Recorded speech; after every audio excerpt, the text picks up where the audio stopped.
Radhe Radhe.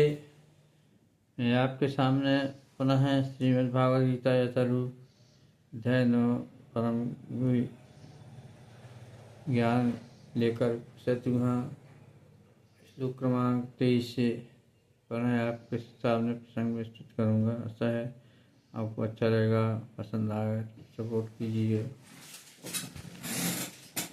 Like कीजिए।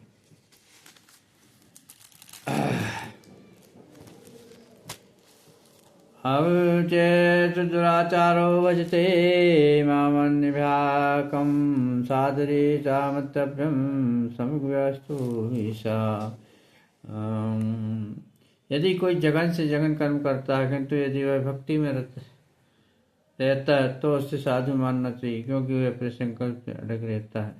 इस श्लोक का अर्थ ये है कि कोई ठीक से समझना होगा।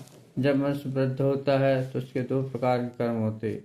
प्रथम बद्ध, द्वितीय स्वाभाविक। जिस प्रकार शरीर की रक्षा करना या समाज तथा राष्ट्र के नियमों का पालन करने के तय तय कर्म होते हैं, उसी प्रकार से वृद्ध जीवन के प्रसंगों में भक्तों के लिए कर्म होते हैं। जब वृद्ध कहलाते हैं तो उसके अतिरिक्त जीव अपने आध्यात्मिक स्वभाव से पूर्णतः विकसित रहता है और कृष्ण भावना का भागवत भक्ति में लगा रहता है। उसके लिए भी कर्म होते हैं जो दिव्य कहलाते हैं। ऐसे कार्य जिसकी स्वाभाविक स्थिति में संपन्न होते हैं और शास्त्रीय जिसे भक्ति कहलाते हैं। वृद्धावस्था में कभी कभी भक्ति और शरीर की वृद्ध सेवा एक दूसरे के समांतर चलती है, किंतु पुनः कभी एक दूसरे के विपरीत हो जाती है।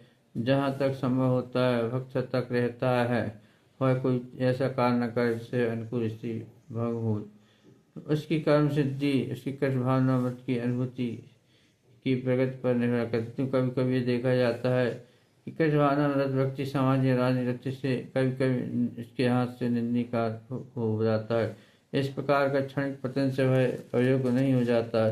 श्रीमद् भागवत में कहा कि यदि कोई व्यक्ति पतित हो जाए किंतु यदि भगवान की दिव्य सेवा में लगा रहे तो हृदय में वास करने वाले भगवान उसे शुद्ध कर देते हैं और निंदनीकार के लिए उसे क्षमा कर देते हैं।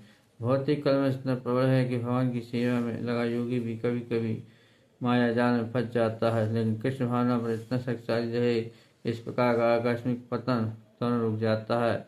इसीलिए भक्ति योग सदैव सफल होता है। किसी भक्त के आदर्श से आकाश में अच्युत होने पर हंसना नहीं चाहिए, क्योंकि जैसे कि अगली सुनता है जो ही भक्त कृष्ण भावना से पूर्णतः स्थिर हो जाता है, ऐसा आकस्मिक पतन कुछ समय के साथ समाप्त हो जाता है। अतः जो व्यक्ति कृष्ण भावना में स्थित है और अनन्य भाव से कृष्ण मंत्र का जाप करता है उससे दिव्य स्थिति में समझना चाहिए। आकस्मिक पतन के कारण भक्त का उपहास नहीं उड़ाना चाहिए, उसे साधु के तुल्य ही मानना चाहिए। कहने का अर्थ है कि यदि भगवत भक्ति में तत्पर व्यक्ति कभी घृणित कार्य कर जाए तो उन कार्यों ढब्बों को मानना तो चाहिए है। जिस प्रकार चांद में धब्बा लग जाता है, उस धब्बों से चांदनी के विस्तार में कभी बाधा नहीं होती। उसी प्रकार साधु पथ में चलने वाला भक्त आकस्मिक पतन से निंदी नहीं बनता। किंतु इसी के साथ ये भी समझने की भूल नहीं करना चाहिए कि जब व्यक्ति वाला व्यक्ति भक्ति सही प्रकार से नहीं कर सकता, ये जरूरी नहीं है।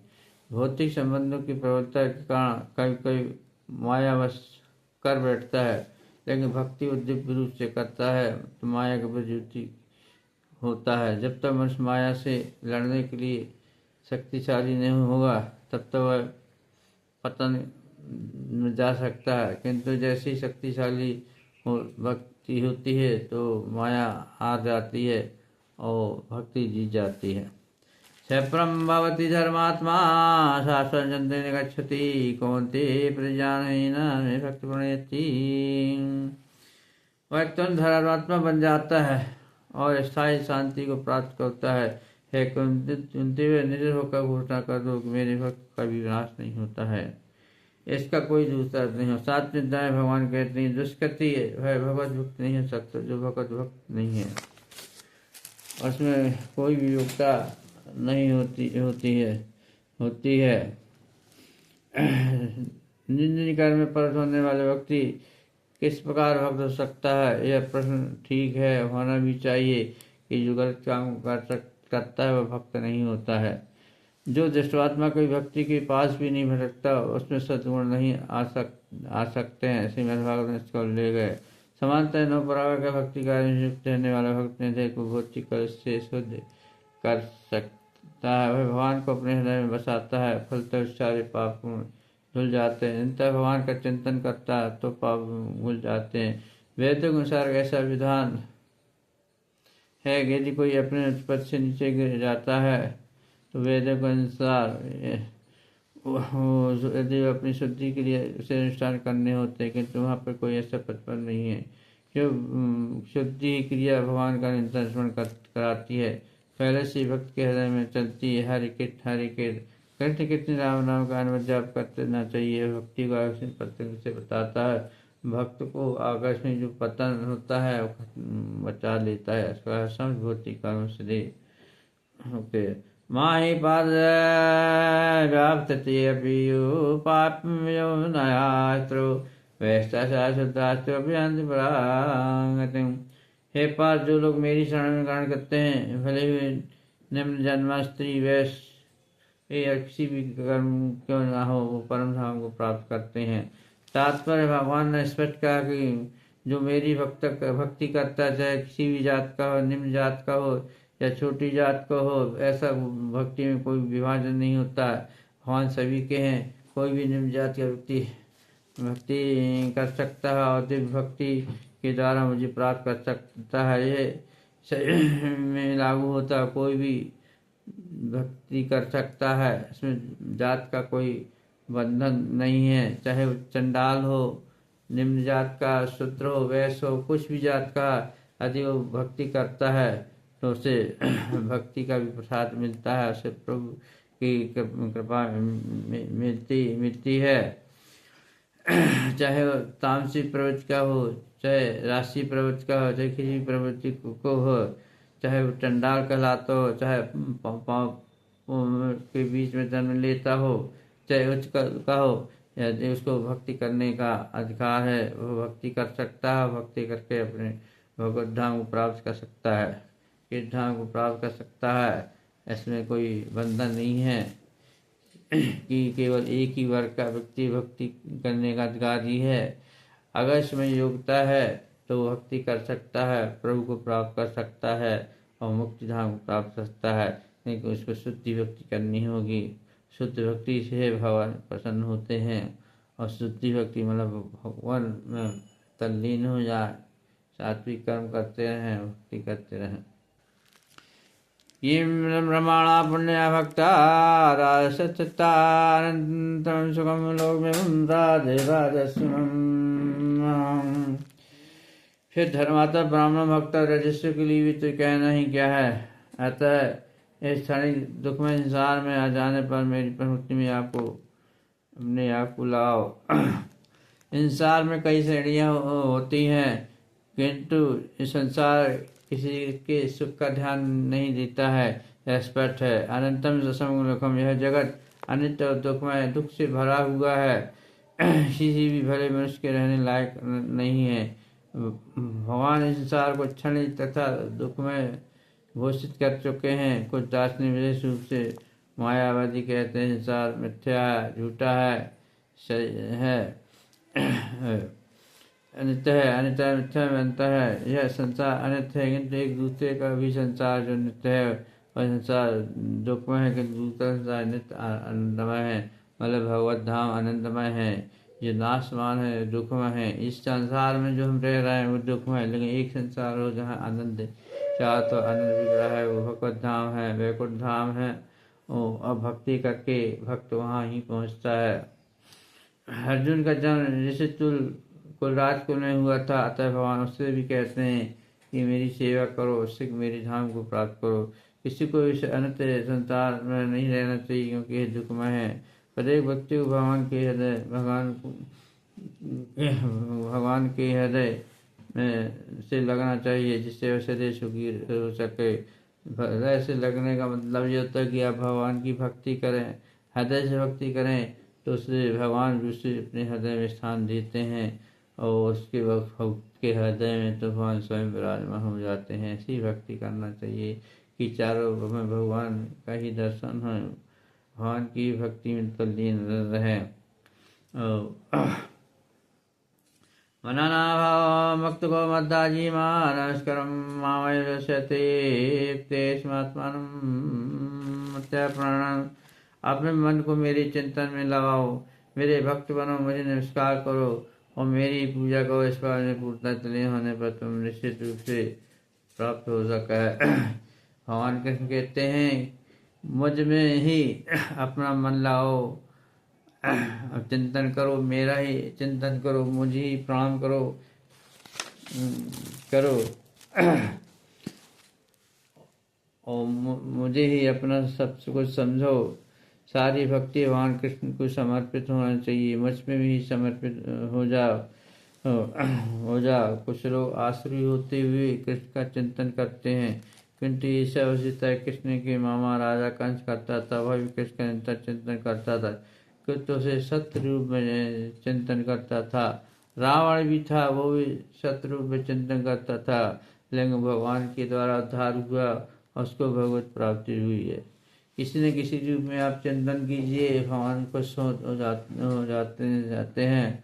और क्योंकि भगवान उसकी आत्मा को जानते हैं कि ये प्रिय है मेरा, किसी रूप में मेरा चिंतन करता है, मेरी आराधना करता है, दिखाने के लिए संसार के सामने विद्रोह करता है, लेकिन इसके अंदर मेरी ही भक्ति छुपी हुई है।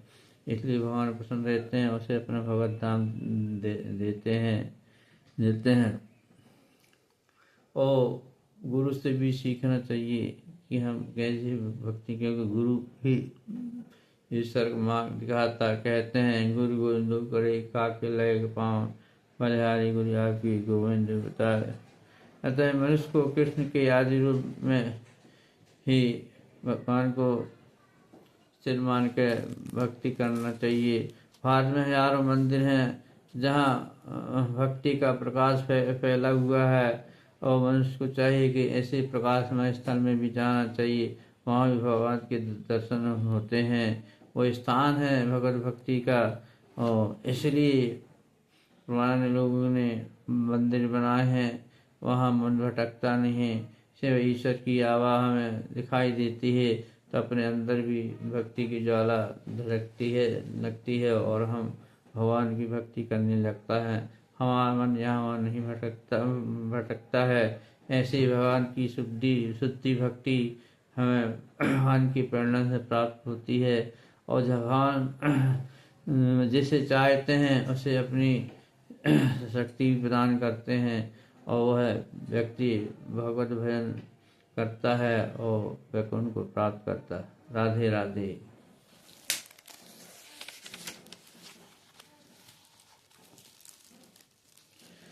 राधे राधे कहते रहो,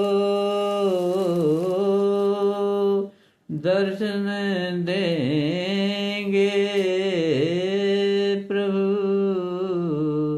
राधे राधे कहते रहो, प्रभु की महिमा गाते रहो। ओ राज बिहारी श्याम बिहारी गिरधरधारी, उद्धार करो बहु सागर में नैया पड़ी। कौन है खबैया, कौन है खबैया, मेरे प्रभु हैं खबैया। पार करा दो मेरे स्वामी, दर दर भटकूं, दर दर भटकूं,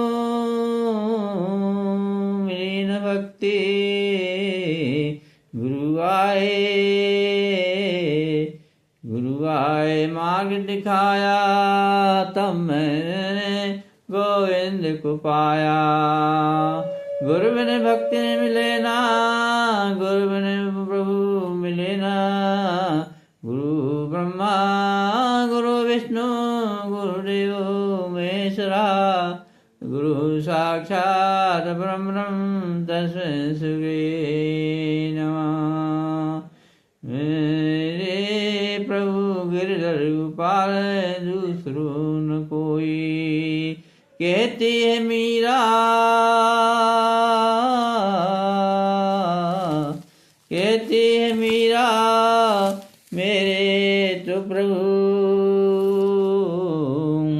जिसके शीश कटे मोर वाही मोर पति सोई। भंगन है मीरा बावरी है मीरा, कृष्ण की भक्ति में पागल है मीरा, पागल है मीरा कृष्ण की दीवानी है मीरा।